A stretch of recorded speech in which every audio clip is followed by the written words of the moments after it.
और दो बेटियों के साथ एक छोटे से शहर में रहती थी। दिवाली का त्योहार करीब था, इसलिए मीना अपने घर के बाहर दिए लगाकर बेचा करती थी और मीना का पति सेवाराम भी गली गली जाकर पटाखे बेचने का काम किया करता था। एक दिन की बात है, मीना अपने घर के बाहर दिए लगाकर बेच रही होती है कि तभी मीना के पास कुसुम और किरण नाम की दो औरतें आती हैं और मीना से बोलती हैं, अरे दिए वाली, ये लाल रंग वाले दिए कैसे दिए हैं?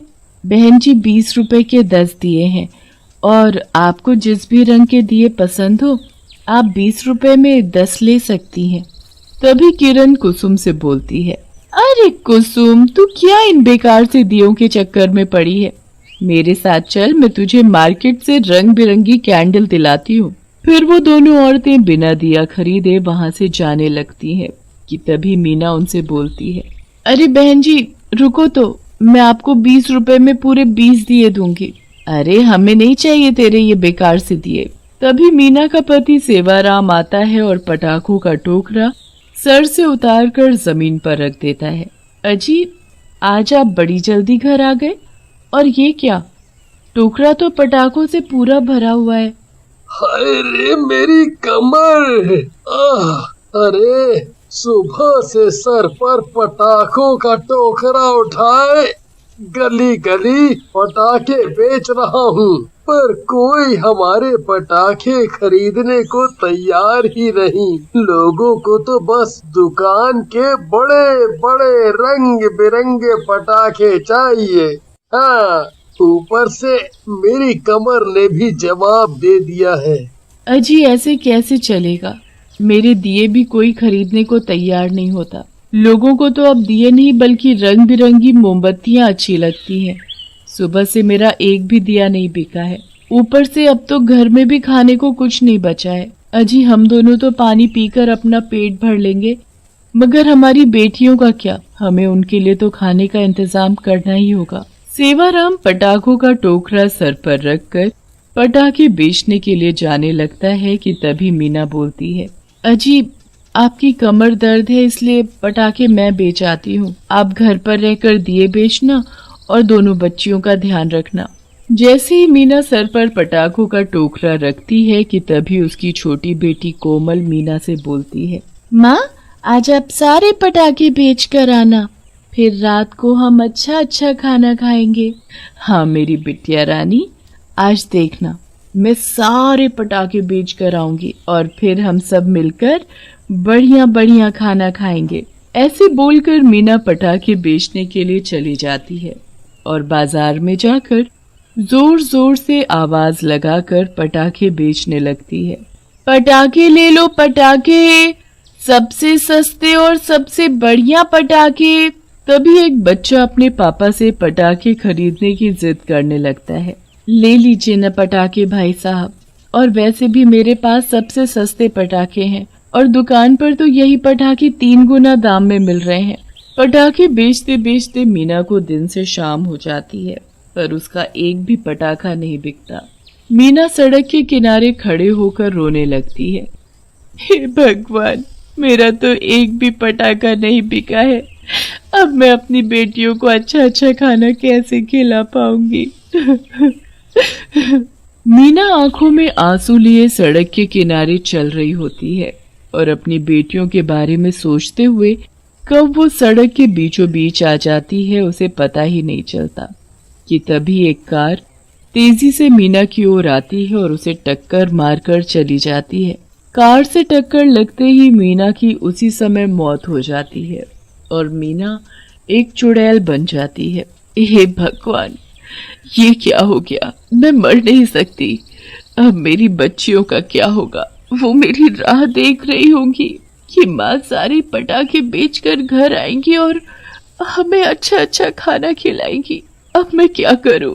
फिर चुड़ैल सड़क पर बिखरे हुए पटाखों को उठाकर टोकरे में भरती है और अपने आंसू पोंछते हुए बोलती है, मैं ऐसे हार नहीं मानूंगी।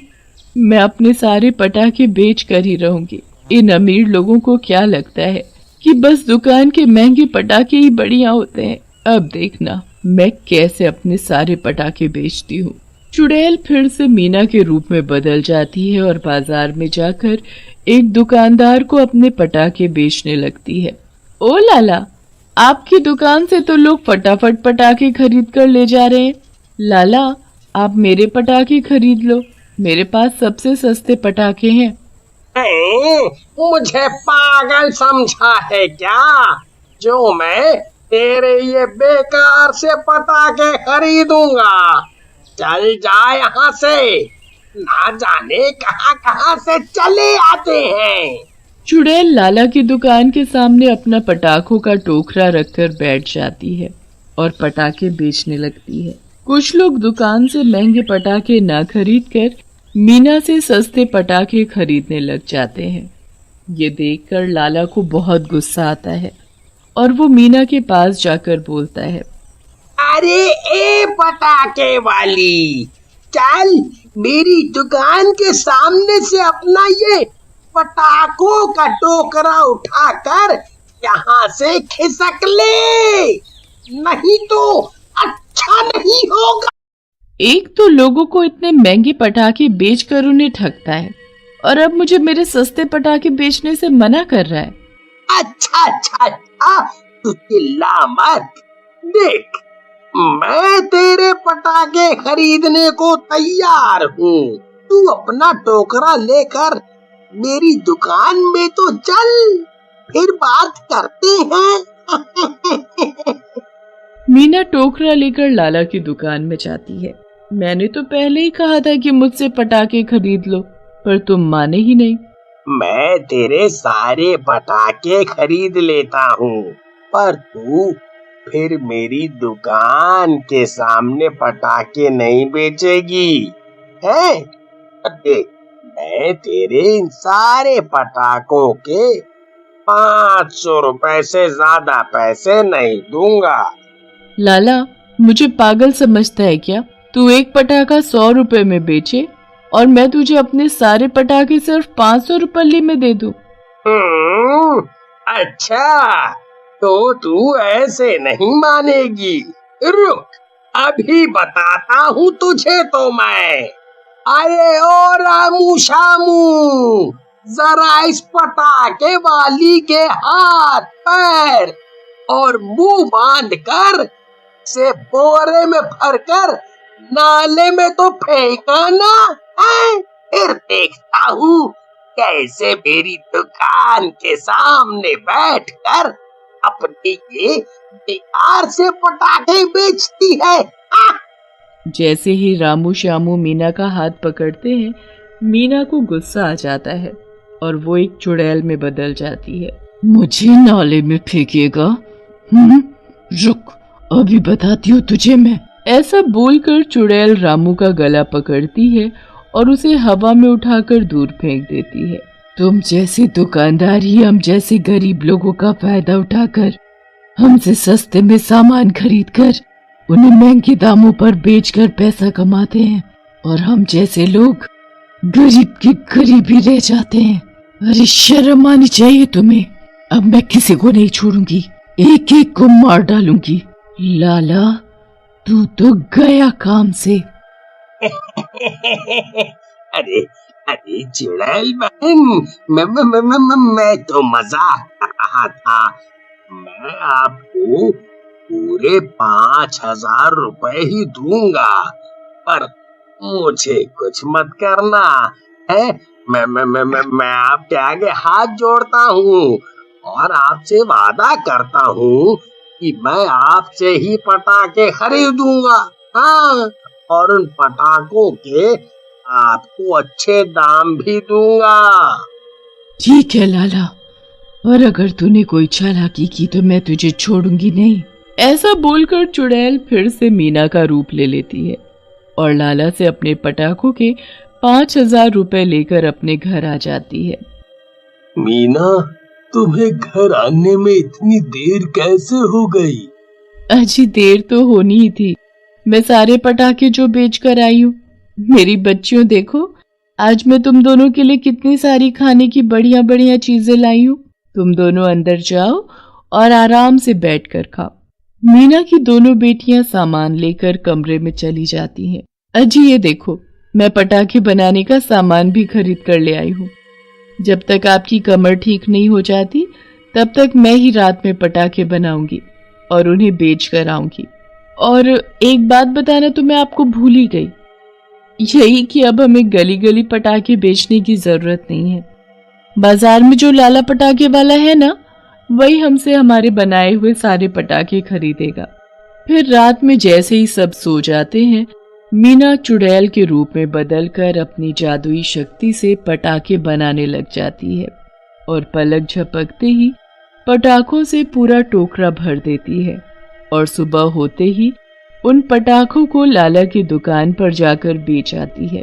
एक दिन रात के समय चुड़ैल पटाखे बना रही होती है कि तभी सेवाराम की नींद खुल जाती है और वो बोलता है, बेचारी मीना कितना काम करती है, अब तो मेरी कमर भी काफी ठीक हो गई है। अब मैं भी जाकर मीना की मदद करता हूँ। जैसे ही सेवाराम मीना के पास जाता है तो वो देखता है कि एक चुड़ैल अपने जादू से फटाफट पटाखे बनाए जा रही है। सेवाराम जोर से चिल्लाते हुए बोलती है, मेरी मीना कहाँ है चुड़ैल? जल्दी बता तूने मेरी मीना के साथ क्या किया? चुड़ैल रोते हुए बोलती है, अजी आप चिल्लाइए मत, मैं ही आपकी मीना हूँ। फिर चुड़ैल मीना का रूप ले लेती है और सेवाराम को सारी बात बताती है। मैं ये सब अपनी बच्चियों के लिए कर रही हूँ, क्योंकि मैं उन्हें भूखा नहीं देख सकती। अगर मैं ऐसा नहीं करती तो मेरी आत्मा भटकती रहती। जब हमारे घर के हालात ठीक हो जाएंगे और सब ठीक हो जाएगा तो मेरी आत्मा को भी शांति मिल जाएगी। आप मुझसे वादा करो कि हमेशा मन लगाकर काम करोगे और मेरे जाने के बाद मेरी बच्चियों का ठीक से ध्यान रखोगे। फिर इस तरह से चुड़ैल रोज बढ़िया बढ़िया पटाखे बनाती और उन्हें अच्छे दामों में लाला की दुकान पर जाकर बेच आती। अब सेवाराम के घर की हालत काफी सुधर गई थी। ये देखकर चुड़ैल की आत्मा को शांति मिल जाती है और वो वहां से चली जाती है। दिवाली की रात थी। चारों तरफ खुशी का माहौल था। चारों तरफ खूब बम पटाखे फूट रहे थे। लोग बहुत खुश थे, लेकिन उस खुशी के माहौल में रोहन का परिवार अंधेरे में बैठा था। रोहन की बीवी सीमा और उसके बच्चे पिंकी और चिंटू उदास बैठे थे। पापा चलो ना बाहर, हम भी दिवाली देखते हैं, कितनी रोशनी है। चलो ना, मेरे सब दोस्त कितने खुश हैं। बेटी बस कुछ देर और रुक जा, इसके बाद तो हम इस दुनिया से आजाद हो जाएंगे और भगवान के पास हमें रोज दिवाली देखने को मिलेगी। रोहन की बात सुनकर सीमा रोहन से बोलती है, हमने सही तो किया ना रोहन, अपने बच्चों की जान ले रहे हैं हम अपने साथ साथ। हमारे पास कोई और रास्ता है सीमा, क्योंकि अगर हम जिंदा रहे तो लेनदार हमें वैसे ही बेइज्जत कर के मार डालेंगे। रोहन और उसके परिवार ने कर्जे से तंग आकर आत्महत्या करने की कोशिश की थी और जहर खाकर अपनी मौत का इंतजार कर रहे थे। तभी उनके दरवाजे पर जोर से दस्तक होती है। रोहन और सीमा डर जाते हैं, लेकिन दरवाजे पर दस्तक होती रहती है। परेशान होकर जैसे ही सीमा घर का दरवाजा खोलती है, उसके सामने एक चुड़ैल खड़ी होती है। चुड़ैल को देखकर सीमा चिल्लाते हुए घर के अंदर की ओर भागती है।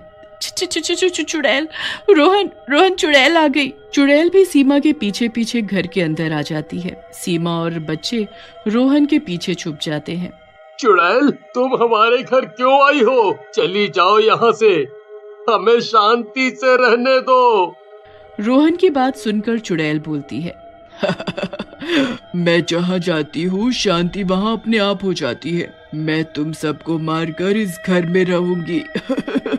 चुड़ैल की बात सुनकर रोहन और सीमा एक दूसरे की तरफ देखते हैं और रोहन हंसते हुए बोलता है, ठीक है चुड़ैल जी, रह लेना यहाँ पर। वैसे भी कुछ ही देर में हम सब मरने वाले हैं। हमने जहर खा लिया है। आज से ये सब तुम्हारा। रोहन की बात सुनकर चुड़ैल हैरान रह जाती है। तभी पिंकी और चिंटू बेहोश हो जाते हैं और उनके मुंह से सफेद झाग निकलने लगता है। ये सब देखकर चुड़ैल बोलती है, तुम लोग इंसान हो या राक्षस, अपने साथ साथ बच्चों को भी जहर दे दिया। मैं इन्हें ऐसे नहीं मरने दूंगी। ऐसा कहकर चुड़ैल अपना हाथ घुमाती है। चुड़ैल के जादू से दोनों बच्चे ठीक हो जाते हैं और उठकर खड़े हो जाते हैं। ये देखकर रोहन गुस्से में चुड़ैल से बोलता है, क्यों मरने नहीं दिया इन्हें? हमारे बाद इनका क्या होगा? कौन पालेगा इन्हें? चली जाओ, चली जाओ। लेकिन चुड़ैल फिर से अपना हाथ घुमाती है और रोहन और सीमा के ऊपर से भी जहर का असर खत्म हो जाता है। चुड़ैल रोहन के पास जाती है और पूछती है, क्या हुआ रोहन, क्यों तुम आत्महत्या करना चाहते हो? आत्महत्या तो करना पाप होता है। ऐसी क्या परेशानी है तुम लोगों को? फिर रोहन चुड़ैल को अपने बारे में बताने लगता है। चुड़ैल रोहन की बात सुनकर हंसने लगती है। ये देख रोहन चुड़ैल से बोलता है, मैं इतना परेशान हूँ और आप हंस रही हैं।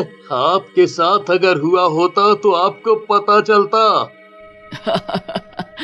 हंसू ना तो क्या करूं? भला इतनी छोटी छोटी बातों पर कोई मरता है क्या? रुको 2 मिनट। ऐसा कहकर चुड़ैल अपने हाथ घुमाती है। रोहन के घर की सभी लाइट्स जलने लगती हैं। ये देख रोहन बोलता है, अरे वाह चुड़ैल जी, आपने तो अपने जादू से 2 मिनट में ही हमारे घर को रोशनी से भर दिया। तभी पिंकी और चिंटू भागकर चुड़ैल के पास चले जाते हैं और चुड़ैल से बोलते हैं, चुड़ैल जी आप तो कितनी अच्छी हैं, हमें मिठाइयाँ दो ना, हमने कई दिनों से कुछ भी नहीं खाया। हमारे सारे दोस्त हमारा मजाक उड़ाते हैं और गरीब गरीब बोलते हैं। पिंकी की बात सुनकर चुड़ैल अपना हाथ घुमाती है। घर में खूब सारी मिठाइयाँ आ जाती हैं। मिठाइयाँ देखकर पिंकी और चिंटू खूब खुश हो जाते हैं। चिंटू पिंकी से बोलता है, बहन ये देख, चुड़ैल जी ने हमें भी मिठाइयाँ दे दी, अब हमें कोई नहीं छेड़ेगा। तुम बोलना हमने भी दिवाली में पेट भर कर मिठाइयाँ खाई हैं। हाँ हाँ मैं जरूर बोलूंगी। इतनी मिठाई तो किसी के भी घर पर नहीं होगी जितनी हमारे पास है। उन दोनों की बातें सुनकर चुड़ैल हंसने लगती है और बोलती है, कितनी प्यारी बातें करते हो तुम दोनों। पटाखे फोड़ोगे? बोलो। पटाखे का नाम सुनकर चिंटू और पिंकी खुश हो जाते हैं और हाँ में अपना सिर हिला देते हैं। चुड़ैल जादू से उन्हें पटाखे दे देती है, फिर बोलती है, लो बच्चों ये लो पटाखे, और बाहर जाकर जी भर कर जलाओ, और खत्म हो जाए तो और ले जाओ। फिर पिंकी और चिंटू पटाखे लेकर घर से बाहर चले जाते हैं। चुड़ैल रोहन और सीमा के पास जाती है और बोलती है, देखा कितने प्यारे बच्चे हैं, तुम लोग फिजूल में अपनी जान देने पर तुले हुए थे। चुड़ैल की बात सुनकर सीमा चुड़ैल से बोलती है, चुड़ैल जी हमें पता है हमारे बच्चे प्यारे हैं, लेकिन क्या करें हम, हमें धोखा देने वाले तो पूरी अय्याशी कर रहे हैं और हम सजा भुगत रहे हैं। तुम चिंता मत करो सीमा, मैं अब आ गई हूँ, मैं उस दुष्ट से बदला लेने में मदद करूंगी। बस तुम आगे से आत्महत्या जैसे काम करने का सोचना भी मत। फिर चुड़ैल उस दिवाली की रात सीमा और रोहन के साथ रहती है और दिवाली मनाती है और वहां से चली जाती है। अगले दिन रोहन और सीमा आपस में बातें कर रहे होते हैं। कल मुझसे सचमुच गलती हो गई थी सीमा, मुझे माफ कर देना। मुझे अपनी वजह से तुम लोगों को मुश्किल में डालने का कोई अधिकार नहीं है। आप कैसी बातें कर रहे हैं जी, आपका हम पर पूरा अधिकार है। हाँ लेकिन हमें अपने बच्चों की जान लेने की कोशिश नहीं करनी चाहिए थी। तभी वहाँ चुड़ैल आ जाती है और बोलती है, वाह तुम लोगों को तो बड़ी जल्दी ये बात समझ आ गई, चलो अच्छा हुआ। चलो रोहन तुम्हारे उस पार्टनर को सबक सिखाते हैं जिसने तुम्हें धोखा दिया है। फिर चुड़ैल को लेकर रोहन के पार्टनर राहुल के पास जाती है। चुड़ैल रोहन को राहुल के पास जाकर बात करने के लिए कहती है। रोहन चुड़ैल के कहने पर राहुल के घर के अंदर जाता है और बोलता है, राहुल तुमने मेरे साथ अच्छा नहीं किया, तुम मुझे मेरे हिस्से का पैसा वापस कर दो, मैं बहुत परेशानी में हूँ। रोहन को देखकर राहुल हंसने लगता है और कहता है, अरे आज तो बिल्ली भी शेर बन गई है। अरे भाई कौन से पैसे और किसके पैसे? मेरे पास कोई पैसे वैसे नहीं है। तुमने अपने हिस्से का पैसा डुबा दिया। हाँ। देखो राहुल, तुम सब कुछ जानते हो। देखो, मुझे तुमसे कुछ और नहीं चाहिए। मेरी ईमानदारी के पैसे दे दो। जिस चुड़ैल के बल पर तू इतना उछल रहा है, वो भी मेरा कुछ नहीं बिगाड़ सकती। चल फूट यहाँ से। ऐसा कहकर राहुल रोहन को धक्का देकर अपने घर से निकाल देता है। रोहन गुस्से में चुड़ैल के पास जाता है और बोलता है, मेरी बेइज्जती में कहीं कोई कमी रह गई थी जो तुमने और करा दी। देखा तुमने उस दुष्ट को। रोहन की बात सुनकर चुड़ैल बोलती है, मैं जानती हूँ उस दुष्ट को, क्योंकि उसने ही मेरी जान ली है और मेरे पिताजी के पैसों पर ऐश कर रहा है।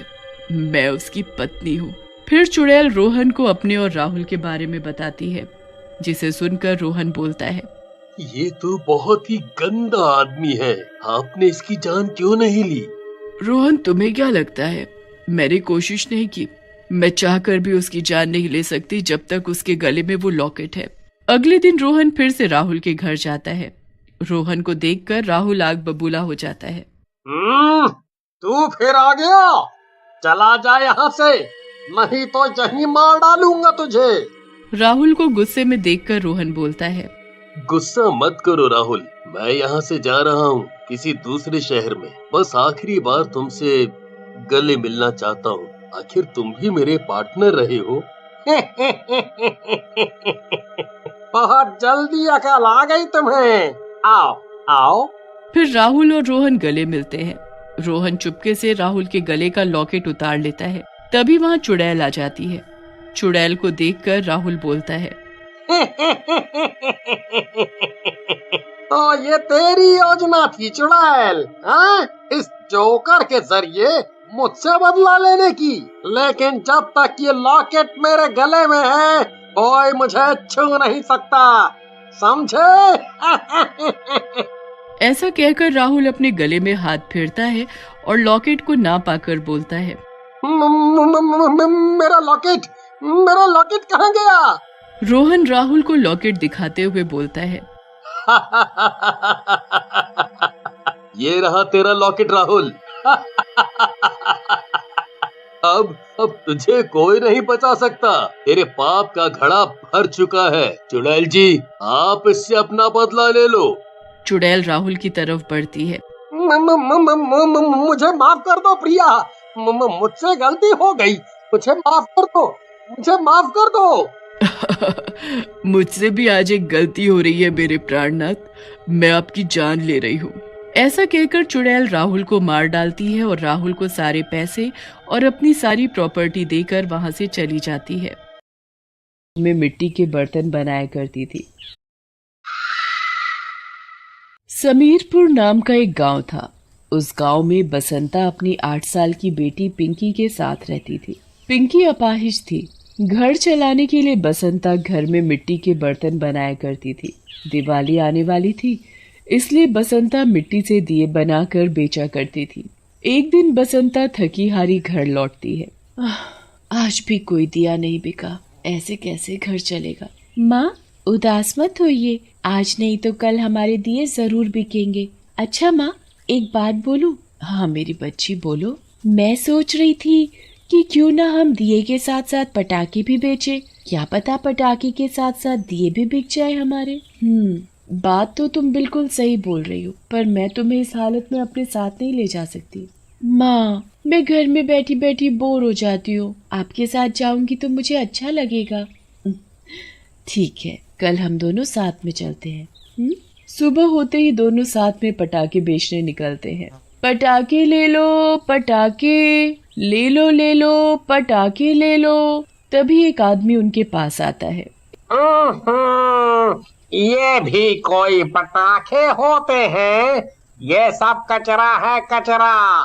इन्हें तो किसी कचरे में जाकर फेंक दो। ऐसे पटाखे जलाने से कहीं हमारे बच्चों को कुछ नुकसान पहुंचा तो नहीं, मुझे नहीं चाहिए। फिर वो आदमी वहाँ से चला जाता है। फिर दोनों एक कपड़े की दुकान पर जाते हैं। बाबूजी, पटाखे ले लीजिए अपने बच्चों के लिए। हुड़ी बाबा, चल निकल यहाँ से। पता नहीं कहो कहो से आ जाते हैं। अरे इन्हें यहाँ से कोई निकालो। पूरी दादा। दुकानदार दोनों को धक्का देकर दुकान से बाहर निकाल देता है। बसंता नीचे गिर जाती है और उसके टोकरे में रखे सारे दिए टूट जाते हैं। माँ उठो, माँ उठो, आपको कोई चोट तो नहीं आई ना? चलो माँ घर चलते हैं। जैसे तैसे दोनों घर पहुँचते हैं। माँ तुम आराम करो, मैं तुम्हारे लिए दवा का इंतजाम करती हूँ। बसंता को बीमार देख पिंकी परेशान हो जाती है। ऊपर से उसके पास इतने पैसे भी नहीं होते कि माँ के लिए दवा ला सके। पिंकी उदास मन लिए गांव के पास बनी नदी के पास जाती है और वहां बैठकर पिंकी रोने लगती है। पर पिंकी को नहीं पता होता कि जिस नदी के पास वो बैठी है उस नदी के पास एक चुड़ैल भी रहती है। पिंकी को रोता हुआ देखकर चुड़ैल उसके पास आ जाती है। क्या हुआ बेटी, क्यों रो रही हो? चुड़ैल, मुझे मत मारो, मुझे जाने दो, मुझे अपनी माँ के पास जाना है। घबराओ मत बेटी, मैं तुम्हें कुछ नहीं करूंगी। अगर मुझे तुमको खाना ही होता तो तुम्हें बिना बताए ही मैं तुम्हें खा जाती। अब बताओ तुम इतनी दुखी क्यों हो? मेरी माँ बहुत बीमार है, उनके इलाज के लिए मेरे पास पैसे नहीं है। बिना इलाज के कहीं मेरी माँ को कुछ हो गया तो। नहीं नहीं, उन्हें कुछ नहीं होगा। अरे और ऐसा नहीं सोचते। मेरी माँ मिट्टी के दिए और पटाखे बेचकर घर चलाती थी। अच्छा, अगर तुम्हारी ये समस्या हल हो जाए तो तुम्हारी माँ की जगह मैं पटाखे बेचने जाऊंगी और तुम घर पर बैठकर अपनी माँ की देखभाल करना। सच में? पर तुम्हारा ये रूप देखकर कोई भी तुमसे पटाखे नहीं खरीदेगा। तभी चुड़ैल एक औरत के रूप में बदल जाती है। अब मुझे कोई नहीं पहचानेगा। बेटी अब तुम घर जाओ। फिर क्या था, पिंकी हंसी खुशी घर चली जाती है और चुड़ैल सिर पर टोकरा रखकर गांव में पटाखे बेचने जाती है। पटाखे ले लो, दिए ले लो। तभी चुड़ैल के पास एक बच्चा आता है। पटाखे वाली आंटी, क्या आप मुझे पटाखे दोगी? हाँ बच्चे, बताओ कौन सा पटाखा दूं? ये रॉकेट चाहिए तुम्हें? हाँ, ये बहुत अच्छा है। हुई हुई। तभी बच्चे का पापा विक्रम वहां आ जाता है और चुड़ैल को डांटने लगता है। कहीं तुम्हारा दिमाग तो खराब नहीं हो गया? बच्चे ने पटाखा मांगा तो तुमने फट से उसके हाथ में रॉकेट पकड़ा दिया। तुम्हारे पटाखे घटिया होते हैं, इन्हें हमारे गांव में मत बेचो। नहीं नहीं, ये पटाखे तो बहुत अच्छे जलते हैं, आप एक बार इन्हें जलाकर तो देखो। एक बार बोल दिया, समझ नहीं आती क्या? अपना टोकरा उठा और चलती बन यहाँ से। फिर क्या था, चुड़ैल को बहुत तेज गुस्सा आता है और वो तभी अपने चुड़ैल रूप में आ जाती है और मुरली की पीठ में एक रॉकेट बांध देती है। अरे तुम तो कोई चुड़ैल हो, मुझे छोड़ दो, जाने दो मुझे। जब ये रॉकेट चलेगा ना तब पता चलेगा तुझे कि ये कितना बुरा है। फिर क्या था, चुड़ैल रॉकेट में आग लगाती है। आग लगते ही मुरली दूर जाकर गिरता है। ऐसे ही चुड़ैल फिर आगे बढ़ती है, पर पूरे दिन गांव भर में घूमने के बाद भी उसका ना तो दिया बिकता है और ना ही पटाखा। अगर आज एक भी पटाखा नहीं बिका तो पिंकी की माँ का इलाज कैसे होगा? चुड़ैल सोच में पड़ जाती है, क्यों ना मैं बाजार में जाकर बेचूं इन्हें। चुड़ैल बाजार में जाती है। तभी चुड़ैल को वहाँ एक बच्चा अपनी माँ से दुकान में रखे पटाखे लेने की जिद करता दिखाई देता है। बहन, बच्चा बहुत रो रहा है, तुम मुझसे ये पटाखे खरीद लो, मैं बहुत गरीब हूँ। औरत को उस पर तरस आता है तो वो अपने बच्चे के लिए कुछ पटाखे खरीद लेती है। कुछ पैसे हाथ आते ही चुड़ैल पिंकी को वो पैसे दे देती है। तुम बहुत अच्छी हो, तुम्हारी वजह से मेरी माँ अब ठीक हो जाएगी। चुड़ैल फिर से जंगल जाती है और चुपचाप ढेर सारे पटाखे बनाती है। अगले दिन सभी पटाखों को टोकरे में भरकर जगह जगह बेचती है। थोड़ी ही देर में चुड़ैल का पूरा टोकरा खाली हो जाता है। चुड़ैल के पटाखों की बात धीरे धीरे सभी पटाखों की दुकानों तक पहुंच जाती है। अरे भाई, तुमने भी वही सुना क्या जो मैंने भी सुना? तुम शायद उस पटाखे वाली की बात कर रहे हो। हाँ हाँ, वही। सभी लोग उसी से ही पटाखे खरीद रहे हैं। ऐसे तो हमारा दिवाला ही निकल जाएगा। तभी वहाँ विमल आ जाता है। अरे भाइयों, वो जो पटाखे वाली है ना, वो कोई साधारण औरत नहीं है, वो तो कोई चुड़ैल है, चुड़ैल। चुड़ैल। लगता है तुमने कोई नशा वशा किया हुआ है। अरे कोई चुड़ैल वुड़ैल नहीं होती। मैं सच बोल रहा हूँ, मेरा यकीन करो तुम। मैंने उसे देखा है। देखो उसने मेरा क्या हाल बना दिया, मुझे रॉकेट में बांध कर उड़ा दिया। छुप कर देखना पड़ेगा कि वो कहाँ से आती है और इतने सारे पटाखे कहाँ से लाती है। सभी मिलकर उस पटाखे वाली को ढूंढकर उसका पीछा करते हैं। जंगल में उसे जादू से ढेर सारे पटाखे बनाते हुए सब देख लेते हैं। अच्छा, तो ये बात है विमल भाई, जो तुमने बोला था बिल्कुल सही बोला था। ये तो सच में चुड़ैल निकली। ये तो अपने जादू से पटाखे बनाकर बेचती है, पर ये ऐसा क्यों कर रही है? वो भी मुझे पता है। वो जो बसंता है ना, ये उनके लिए सब कर रही है। अच्छा, ये सब उसका करा धरा है।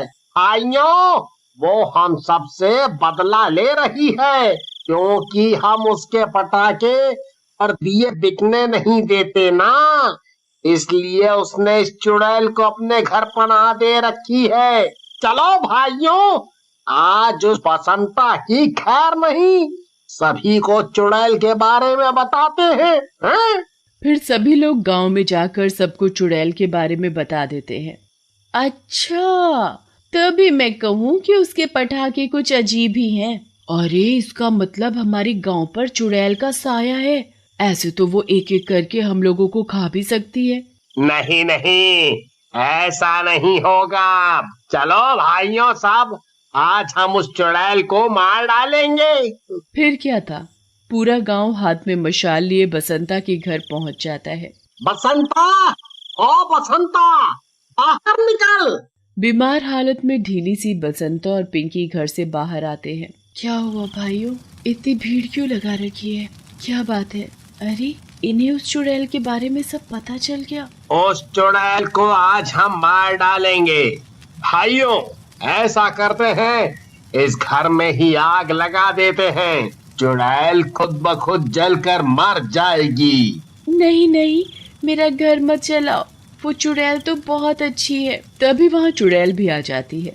ये वही चुड़ैल है, मारो उसे। रुको, अगर किसी ने भी इन्हें या इनके घर को नुकसान पहुंचाया तो मैं जरूर तुम्हें खा जाऊंगी। और मैंने कभी भी किसी को कोई नुकसान नहीं पहुंचाया, मैंने सिर्फ इन दोनों की मदद की है। तुम इनकी मदद करके हमारा नुकसान क्यों कर रही हो? अच्छा, अपने नुकसान की पड़ी है। तुम सबको इन लाचार बेबस पर तरस नहीं आता क्या?